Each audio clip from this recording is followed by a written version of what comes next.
నేను ఇప్పుడు ద్వారకా గురించి అయితే ఎక్స్ప్లెయిన్ చేస్తున్నాను. బెంగళూరు నుండి ద్వారకాకి ఎలా వెళ్ళానో మీకు ఈ వీడియోలో ఎక్స్ప్లెయిన్ చేస్తాను. ప్లీజ్ సబ్స్క్రైబ్ చేసుకోండి.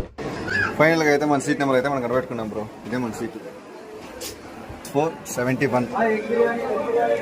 మన ట్రైన్ ఇదే. మనది వచ్చేసి స్లీపర్ కోచ్. స్లీపర్ కోచే బెస్ట్, ఫ్రీగా ఉంటుంది. టైం చూస్తే 9:48. జనవరి 13th అయితే ఆడుండాల, ఎందుకంటే ఆ రోజు స్పెషల్ డే కాబట్టి. అందుకే కొంచెం మార్నింగ్ 6:28 దగ్గర మంగళూరు అయితే మనం రీచ్ అయిపోయినాం. నెక్స్ట్ స్టాప్ ఇప్పుడు చూసుకుంటే బెంగళూరు టు మంగళూరు రీచ్ ఇంక దగ్గరలో ఉన్నాము. రీచ్ అయిపోతాం. ఇక్కడ ఈ నేచరు, ఈ క్లైమేట్, ఈ మంచు నిజంగా ఎక్స్ప్లోర్ చేయాలని చాలా బాగుంది. రాజ్కోట్ అయినా బుక్ చేసుకోవచ్చు, లేదంటే ముంబై నుండి రాజ్కోట్ నుండి బుక్ చేసుకోవచ్చు. కానీ చాలా బాగుంటుంది. వ్యూ కానీ ఈ అడవి మధ్యలో ట్రైన్ వెళ్ళడం కానీ హైలైట్గా ఉంటుంది. వీలైన త్వరగా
ఇప్పుడైతే మా ముంబై అయితే రీచ్ అయిపోయాం. ఇప్పుడు ముంబై నుండి రాజ్కోట్కి వెళ్ళాలా, రాజ్కోట్ నుండి ద్వారకా వెళ్ళాలా. మనకు ముంబై నుండి డైరెక్ట్గా ట్రైన్లు అయితే అవైలబుల్ లేవు. వీక్లీ 1-2 అంతే. ఇంకా డైలీ అంటే రాజ్కోట్ నుండి ద్వారకాకి ఎనీ టైం ఎనీ డే ఉంటాయి. అందుకని ఇప్పుడు రాజ్కోట్కి వెళ్ళి రాజ్కోట్ నుండి ద్వారకాకి అయితే ట్రైన్ అయితే అవైలబుల్గా ఎనీ డే ఎనీ టైం ఉంటాయి. కాబట్టి మనం ఇప్పుడు ముంబై నుండి రాజ్కోట్కి వెళ్దాము. రాజ్కోట్కి వెళ్ళాలంటే మనము ఛత్రపతి శివాజీ స్టేషన్కి అయితే వెళ్దాము. 10 కిలోమీటర్ అయితే ఉంది. మనం అక్కడికి వెళ్ళి అక్కడి నుంచి ట్రైన్తో మనం ద్వారకాకి అయితే రీచ్ అవుదాం. Okay, bye. ద్వారకాలోకి కలుద్దాం.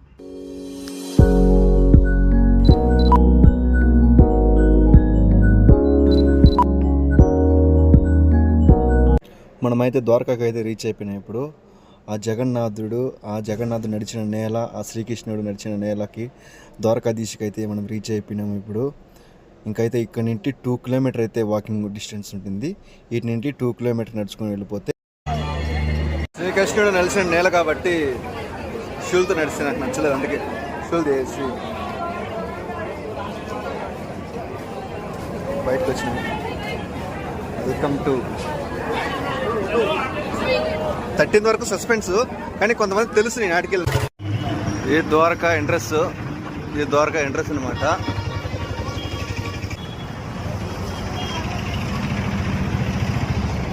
ద్వారకా ఎంట్రన్స్ నుండి ఎంటర్ అవుతాను ద్వారకాకి లోపలికి. రైల్వే స్టేషన్ నుండి వచ్చినాము, లోపలికి ఎంటర్ అవుతాం.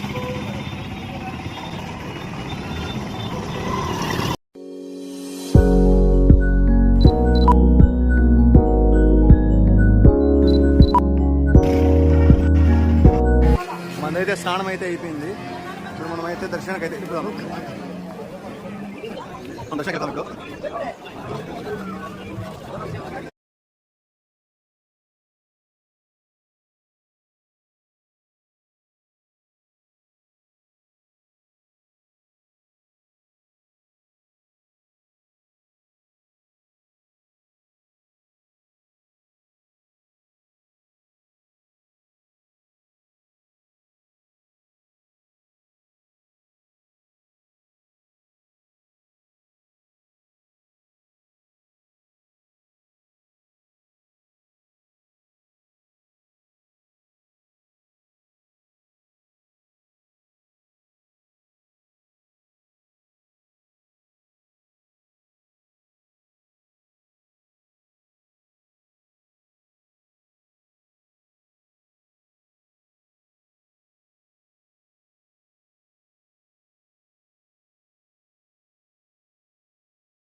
మనం ఇదే లాకర్ దగ్గరికి అయితే వచ్చినాము.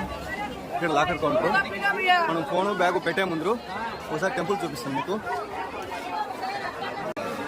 మనం ఇక్కడ క్యూ ఎక్కువ రష్ ఎక్కువగా ఉంది కాబట్టి మనం బయట అంగళ్ళు ఉంటాయి కదా, ఇలాంటి అంగళ్ళ దగ్గర కూడా మనం పెట్టుకోవచ్చు అనమాట.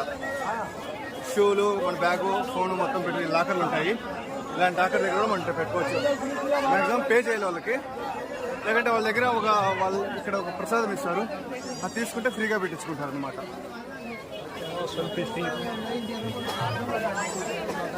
అదే టెంపుల్ అయితే ఇది మనం చూసుకుంటే టెంపుల్ అది గుళ్ళక. ఇది ఎంట్రీ గేటు, సారీ ఇది ఎగ్జిట్ గేటు.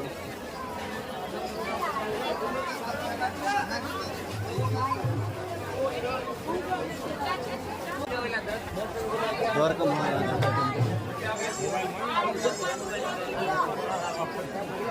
లేదు టెంపుల్. మనం చూసుకుంటే ఇది ఎంట్రీ గేటు. మనం అక్కడ బ్యాగు, ఫోన్ అయితే అవ్వలేదు కాబట్టి మనం ఫోను మొత్తం అక్కడ పెట్టేసి రావాలా. మీకోసం నేను ఇంకా కొద్దిగా చూపించేసి నేను బ్యాగు కానీ పెట్టేసి నేను లోపలికి వెళ్తా. చూస్తున్నా కదా, ఇది ఎంట్రీ గేటు.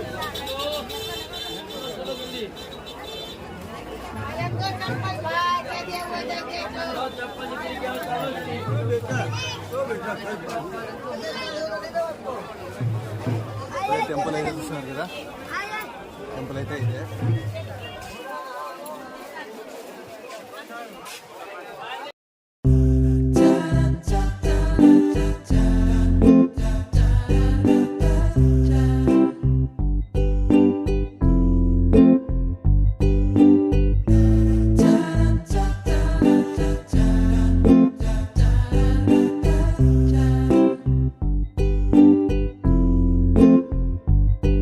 బ్యాగు, షూలు, మొబైలు లాక్లో పెట్టేసి మనమైతే దర్శనకి అయితే వెళ్ళిపోదాము. లోపలికి ఫోన్ అలో లేదు కాబట్టి ఇక్కడి నుంచి స్టార్ట్ అయిపోదాం. మనము ట్రైన్లో అయితే సోమనాథ్ టెంపుల్కి అయితే వెళ్ళిపోదాము. అందరికీ థ్యాంక్స్ లాస్ట్ వరకు చూసిందానికి.